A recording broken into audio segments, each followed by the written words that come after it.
kita mulai teman-teman. Baik, Assalamualaikum warahmatullahi wabarakatuh. Waalaikumsalam warahmatullahi wabarakatuh. Baik, pertama-tama marilah kita panjatkan puja dan puji syukur kita kepada Allah Subhanahu wa taala yang telah melimpahkan rahmat dan karunia-Nya sehingga kita bisa berkumpul dalam Google Meet ini dengan keadaan baik.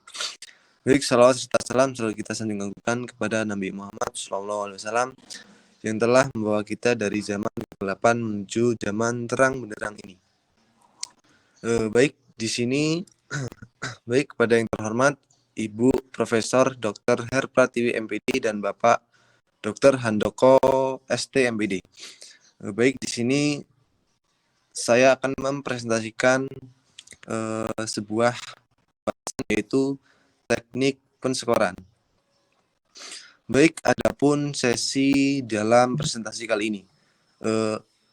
Yang pertama ada sesi pembukaan, yang kedua ada sesi penyampaian materi, yang ketiga ada sesi tanya jawab, dan yang terakhir ada sesi penutup.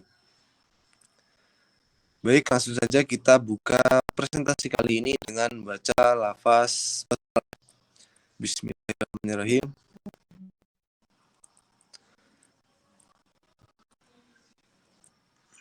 Baik, teknik pensekoran. Baik, langsung saja kita buka sesi untuk sesi yang kedua, yaitu sesi penyampaian materi. Baik, teknik pensekoran. Kemudian ada pokok bahasan. Di dalam bahasan kali ini yang pertama ada definisi pensekoran, penentuan materi, teknik pemberian skor, dan yang terakhir itu skor dengan penilaian acuan, patokan, dan normatif. Next.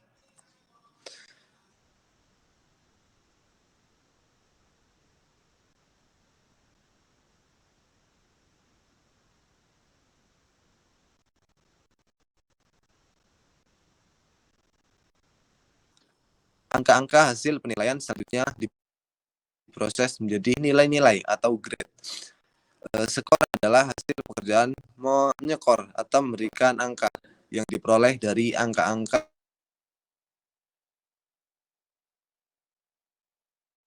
jawaban yang benar.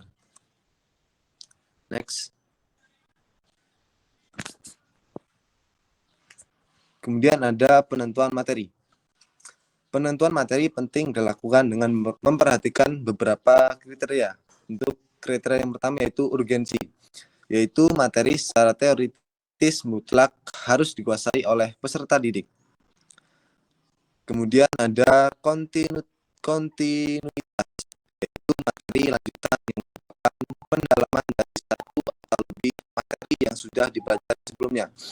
Kemudian ketiga ada relevansi, yaitu materi yang diperlukan untuk mempelajari atau memahami mata pelajaran lain. Kemudian keempat ada keterpakaian, yaitu materi yang memiliki nilai terapan tinggi dalam kehidupan sehari-hari. Next.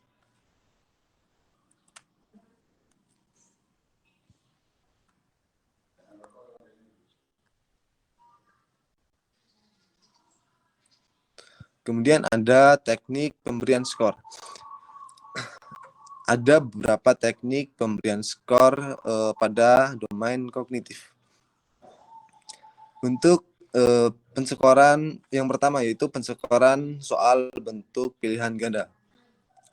Cara pensekoran tes bentuk pilihan ganda ada 3 macam, yaitu pertama pensekoran tanpa ada koreksi jawaban, pensekoran ada koreksi jawaban, dan yang ketiga yaitu pensekoran dengan butir pada bobot.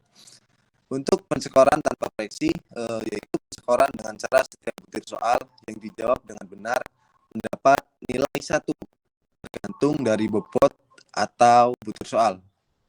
Sehingga jumlah skor yang diperoleh peserta didik adalah dengan menghitung banyaknya butir soal yang dijawab dengan benar. Kemudian pensekoran ada koreksi terhadap jawaban. Artinya pemberian skor dengan memberikan pertimbangan pada butir soal yang dijawab salah dan tidak dijawab. Kemudian yang ketiga yaitu pensekoran dengan butir beda bobot, yaitu pemberian skor dengan memberikan bobot berbeda pada sekelompok butir soal. biasanya bobot butir soal menyesuaikan dengan tingkatan kognitif atau pengetahuan. Baik, untuk teknik bentuk pensyukuran soal bentuk uraian objektif. Nah, pada bentuk soal uraian objektif biasanya langkah-langkah mengerjakan dianggap sebagai indikator kompetensi para peserta didik. Oleh sebab itu, sebagai pedoman pensyukuran dalam soal bentuk uraian objektif adalah bagaimana langkah-langkah mengerjakan dapat diwujudkan atau dikuasai oleh peserta didik di dalam lembar jawabannya. Untuk membuat pedoman pensyukuran, sebaiknya Anda melihat kembali rencana kegiatan pembelajaran untuk mengidentifikasi indikator-indikator tersebut.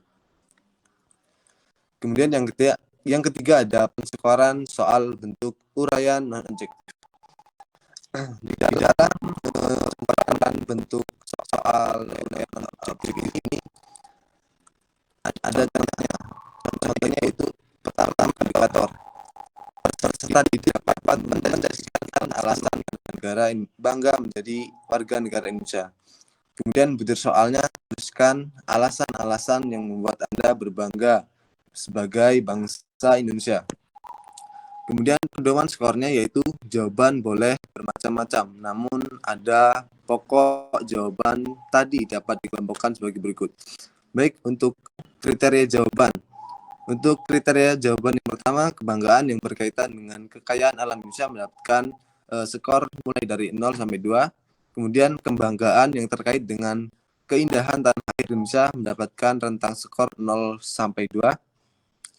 Kemudian kebanggaan yang berkaitan dengan keanekaragaman budaya, suku, adat, istiadat tetapi tetap bersatu mendapatkan rentang 0 sampai 2. Kemudian kebanggaan yang berkaitan dengan keramahan masyarakat Indonesia tentang nilai 0 sampai 2. Kemudian skor tertinggi yaitu nilainya adalah 8.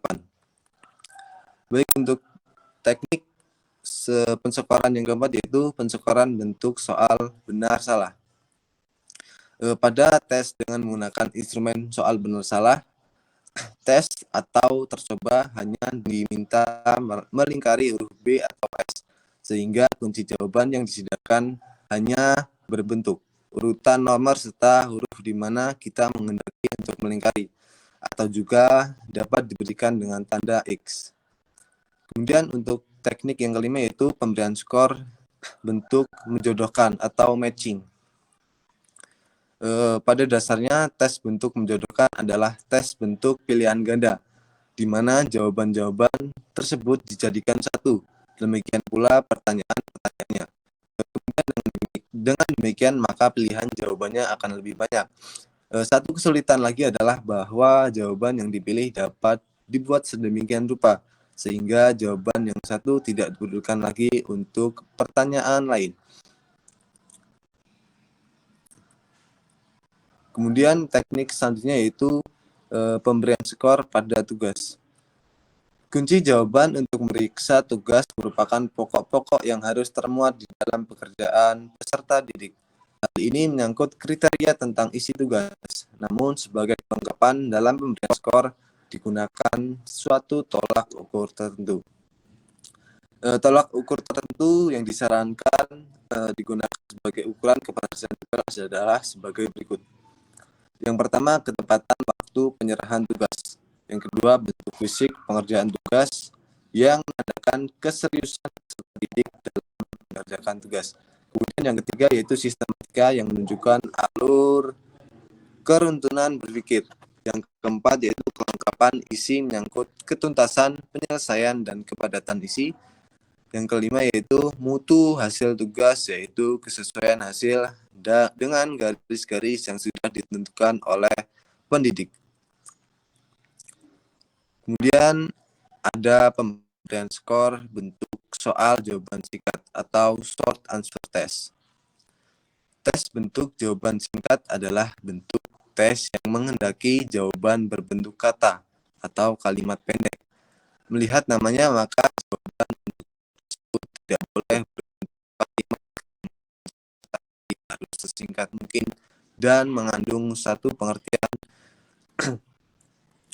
Dengan persyaratan inilah, maka bentuk tes ini dapat digolongkan ke dalam bentuk tes objektif. Kemudian ada yang terakhir, yaitu pembobotan soal bentuk campuran. Dalam beberapa situasi bisa digunakan soal bentuk campuran, yaitu bentuk pilihan dan bentuk uraian. Pembobotan soal bagian soal bentuk pilihan ganda dan bentuk uraian ditentukan oleh cakupan materi dan kompleksitas jawaban atau tingkat berpikir yang terlibat dalam mengerjakan soal. Baik, pada umumnya cakupan materi soal bentuk pilihan ganda lebih banyak, sedang tingkat berpikir yang terlibat di dalam mengerjakan soal bentuk uraian biasanya lebih banyak dan lebih tinggi. Suatu ulangan terdiri dari N1 soal pilihan ganda dan N2 soal uraian. Bobot untuk soal pilihan ganda adalah W1 dan bobot untuk soal uraian adalah W2. Jika seorang siswa menjawab benar N1 pilihan ganda dan N2 soal uraian, maka siswa itu mendapatkan skor.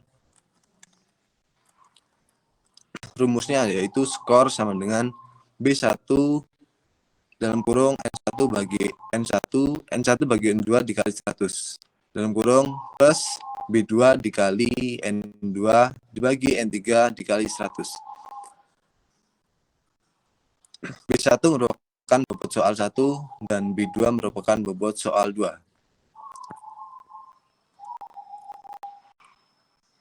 Baik, untuk yang kedua yaitu pemberian skor tes pada domain afektif.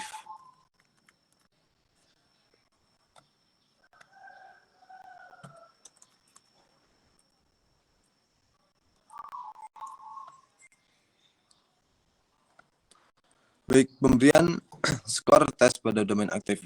Domain afektif ikut menentukan keberhasilan belajar peserta didik.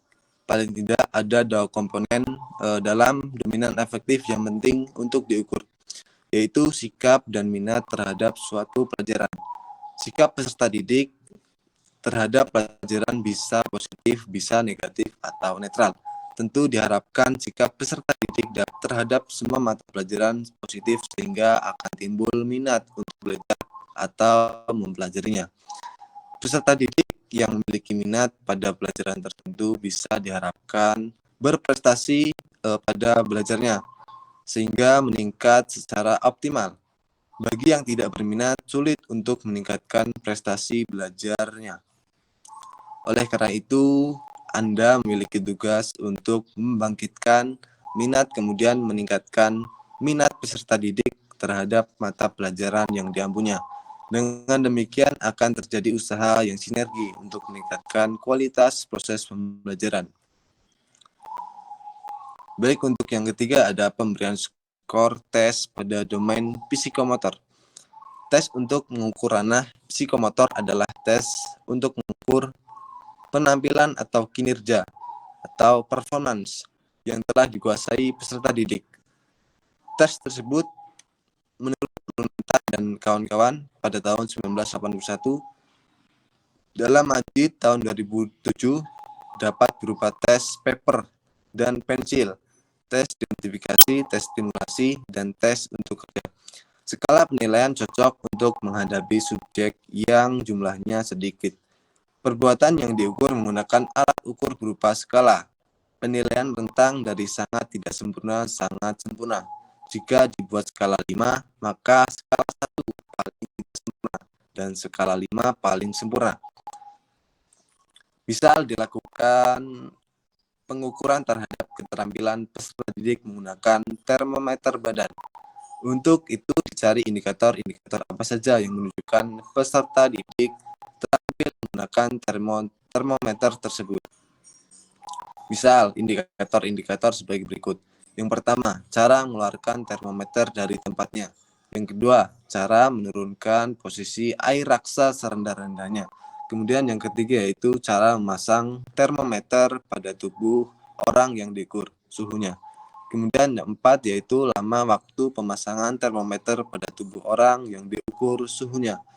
Kemudian yang kelima yaitu cara mengambil termometer dari tubuh orang yang diukur suhunya. Kemudian yang keenam yaitu cara membaca tinggi air raksa dalam pipa kapiler atau termometer. Next.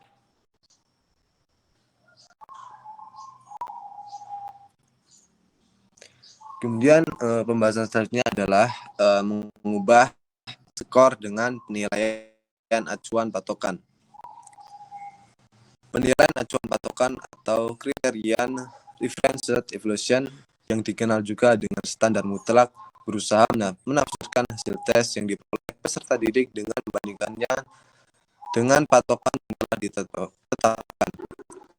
Sebelum hasil tes diperoleh atau bahkan sebelum kegiatan pengajaran dilakukan, patokan yang dilakukan digunakan untuk menentukan kelulusan harus sudah ditetapkan. Kemudian mengubah skor dengan penilaian acuan normatif.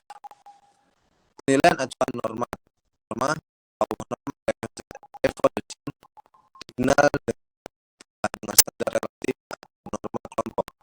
Pendekatan penilaian ini memanfaatkan hasil tes yang diperoleh tes dengan membandingkan hasil tes dari tes lain dalam kelompoknya. Kemudian penggunaan sistem PAN dapat dilakukan dengan baik apabila menuruti syarat yang mendasari kurva normal, yaitu yang pertama, skor nilai terpencar atau sesuai dengan pencaraan kurva normal. Kemudian yang kedua yaitu jumlah yang dinilai minimal 50 orang atau sebaliknya 100 orang ke atas.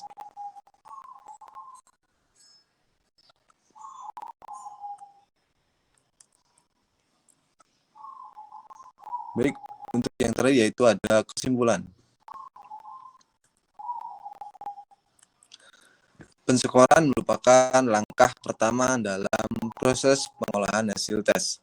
Penskoran adalah suatu proses pengubahan jawaban-jawaban tes menjadi angka-angka. Ada 3 teknik penskoran untuk mengoreksi respons siswa.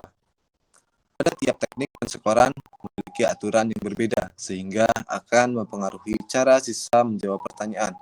Berikut adalah 3 teknik penskoran skor konvensional, yaitu skor penalti, skor konvensional, skor kompensasi.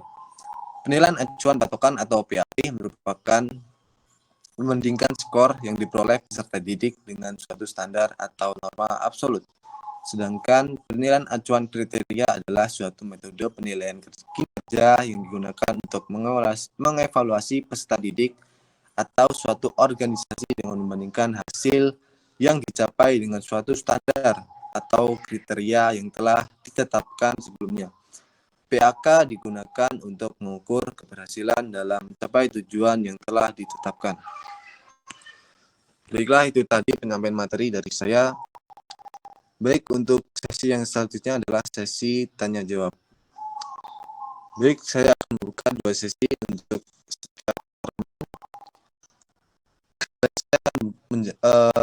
membuka menjadi 2 termin. Untuk setiap termin diisi ada 3 pertanyaan.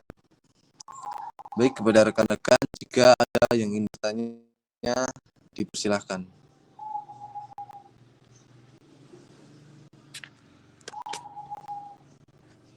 Izin bertanya. Dipersilakan, Cindy.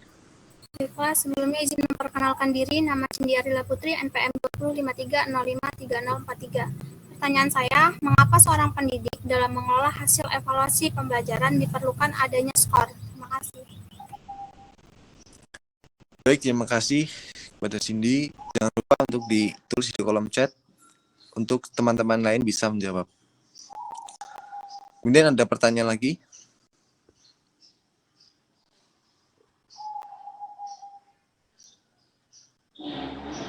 Izin bertanya, moderator. Dipersilakan, Alvia. Sebelumnya izin memperkenalkan diri, nama Alivia Prabita Rahayu, NPM 205305308. Pertanyaannya, bagaimana cara memeriksa tes uraian yang baik dan benar? Terima kasih. Baik, terima kasih atas pertanyaannya. Jangan lupa ditulis di kolom chat agar teman-teman lain bisa melihat dan menjawabnya. Kemudian ada satu pertanyaan lagi, dipersilakan kepada rekan-rekan.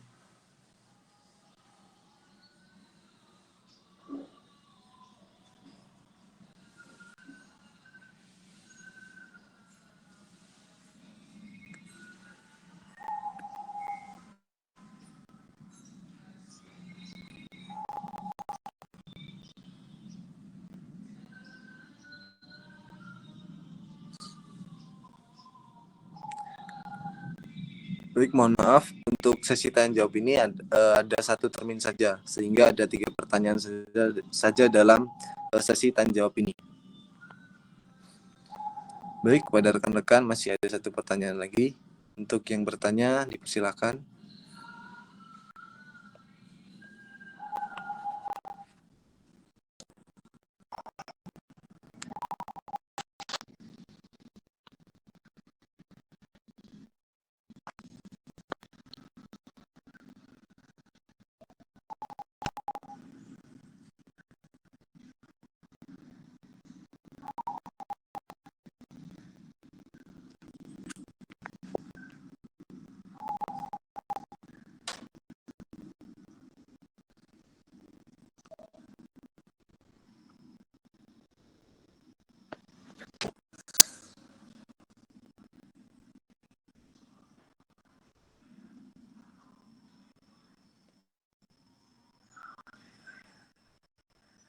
Bagaimana rekan-rekan? Apakah ada yang ingin bertanya?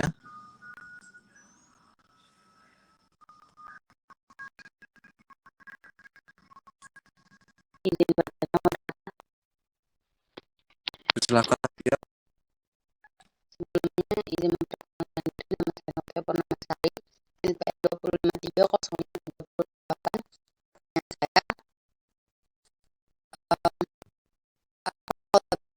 Kekurangan dalam mengelola hasil evaluasi pembelajaran dalam teknik dan secara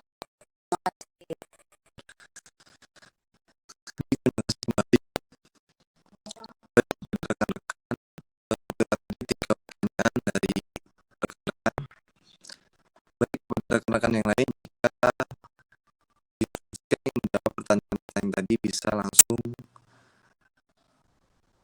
jawabnya.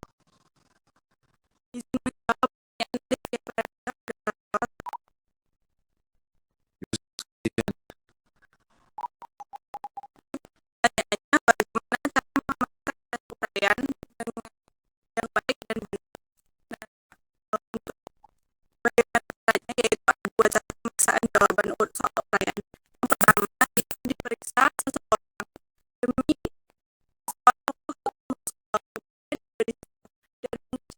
adalah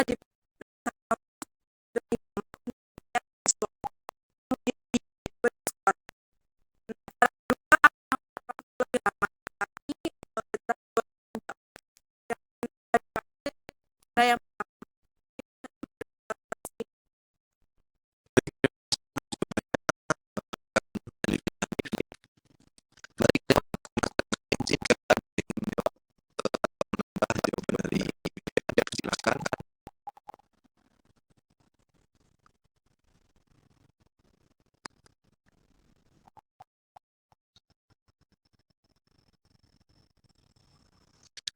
Baik-baik, sudah bagaimana ya apakah jawabannya diterima?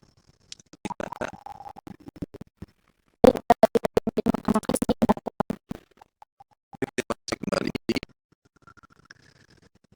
Kemudian ada yang ingin jawab, dan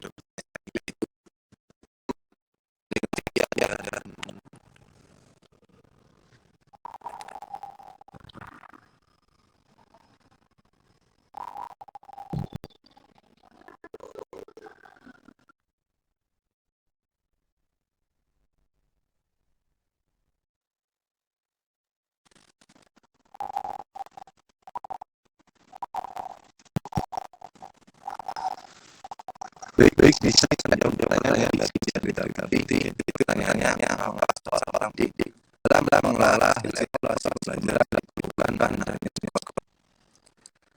baik skor dalam evaluasi pembelajaran memiliki peran penting dalam pendidik evaluasi memberikan gambaran tentang pencapaian siswa peserta didik dalam pembelajaran. Berikut adalah alasan dan penguatan dalam pengelolaan evaluasi pembelajaran. Itu yang pertama, mengukur kemajuan peserta didik. Skor dalam evaluasi pembelajaran diberikan indikator di mana siswa telah mencapai tujuan pembelajaran. Dengan melihat skor, pendidik dapat melihat kemajuan individual peserta didik dalam pemahaman materi, keterampilan, atau konsep tertentu. Skor memberikan ukuran objektif tentang pencapaian peserta didik dan membantu pendidik mengidentifikasi area di mana siswa memerlukan bantuan atau penguatan lebih lanjut.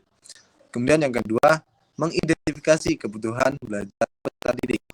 Skor dalam evaluasi pembelajaran membantu peserta didik mengidentifikasi kebutuhan belajar siswa secara lebih spesifik.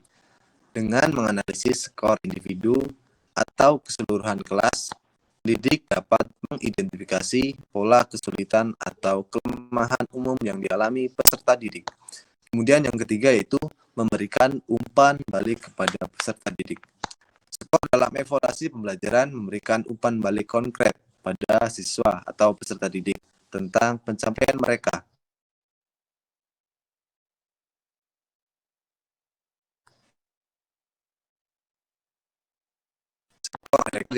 Dapat diberikan informasi tentang apa. Jadi perlu meningkatkan pemahaman atau keterampilan. Yang keempat yaitu memfasilitasi pemantauan dan evaluasi program pembelajaran. Skor dalam evaluasi pembelajaran juga membantu pendidik dalam pemantauan dan evaluasi program pembelajaran secara keseluruhan. Baik, itulah tadi jawaban dari saya. Rekan-rekan yang lain, jika ada yang ingin menambah jawaban atau menyanggah jawaban, saya persilakan.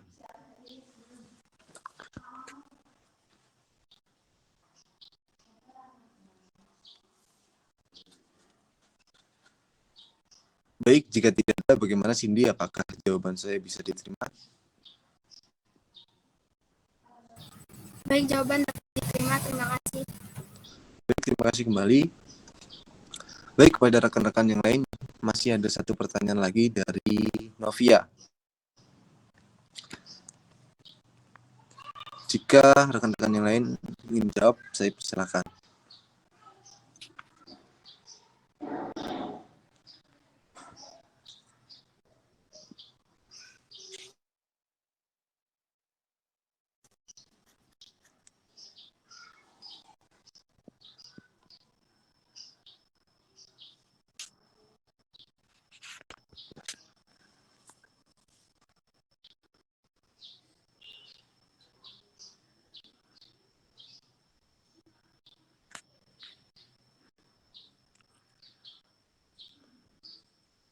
Pada Novia, untuk pertanyaan bisa ditulis di kolom saja agar teman lain bisa melihatnya.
Baik, saya akan menjawab pertanyaan dari Novia. Pertanyaannya yaitu apa kelebihan dan kekurangan dalam mengelola hasil evaluasi dalam teknik pensyukuran.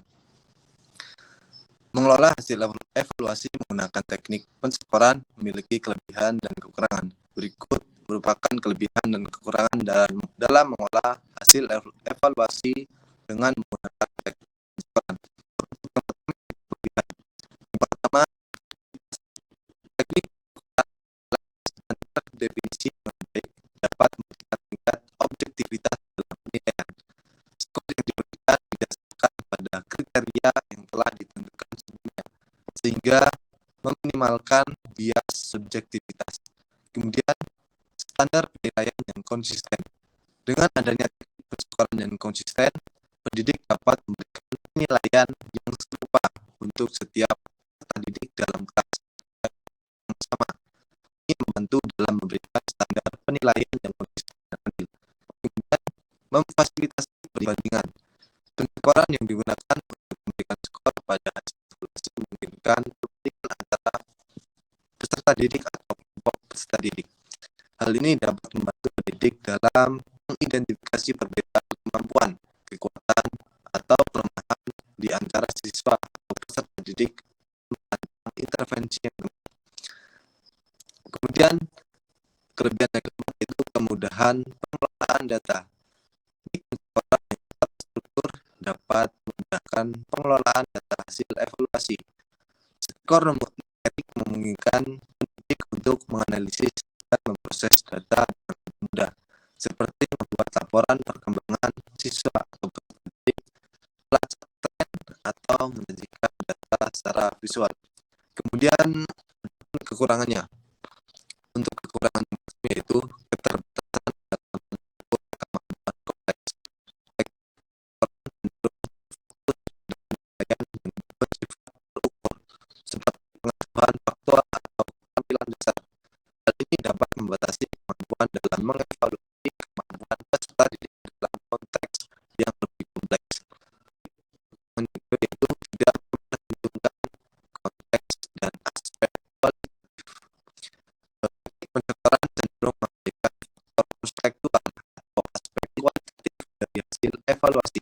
Aspek-aspek seperti keunikan siswa atau peserta didik, faktor lingkungan, atau konteks sosial dapat dan tidak terwakili dalam skor numerik. Kemudian kekurangan yang itu potensi verisme atau kegagalan dalam nilai. Dalam beberapa kasus teknik pensyukuran dapat menghadapi masalah verisme, yaitu kegagalan dalam menilai atau memberikan skor yang akurat. Ini bisa terjadi jika rubrik atau kriteria penilaian tidak memadai, atau jika penilai tidak konsisten atau kurang berpengalaman dalam menggunakan teknik pensyukuran yang benar. Baik, untuk kekurangan yang terakhir yaitu keterbatasan dalam memberikan umpan balik yang spesifik. Skor numerik sendiri mungkin tidak memberikan informasi yang cukup spesifik atau mendetail tentang kekuatan dan kelemahan peserta didik. Untuk memberikan umpan balik yang lebih informatif, penting bagi pendidik untuk melengkapi skor dengan komentar dan penjelasan tambahan. Baik, itu tadi jawaban dari saya. Dari Novia. Baik, untuk kesempatan yang lain jika ada yang ingin menambah atau mendengar jawaban.